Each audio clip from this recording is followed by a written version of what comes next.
সূরা আল ইখলাস মক্কায় অবতীর্ণ।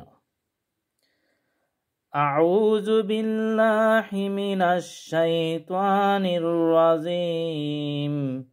বিসমিল্লাহির রহমানির রহিম। কুল হুয়াল্লাহু আহাদ আল্লাহুস সামাদ লাম ইয়ালিদ ওয়া লাম ইউলাদ ওয়া লাম ইয়াকুল লাহু কুফুয়ান আহাদ।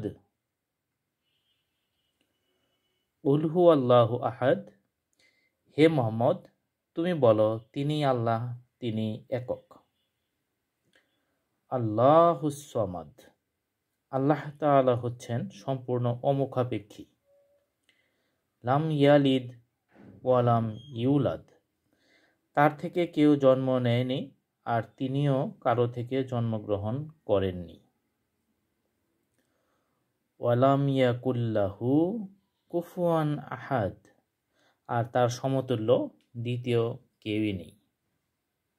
অত্যন্ত ফজিলতপূর্ণ একটি সূরা এবং আমরা এখান থেকে অর্থসহ সকল অংশই আমরা জানতে পারলাম। সবাই ভালো থাকবেন, সুস্থ থাকবেন। ইনশাআল্লাহ পরবর্তী ভিডিওতে আবার দেখা হবে। আসসালামু আলাইকুম ওয়া রাহমাতুল্লাহি ওয়া বারাকাতুহু।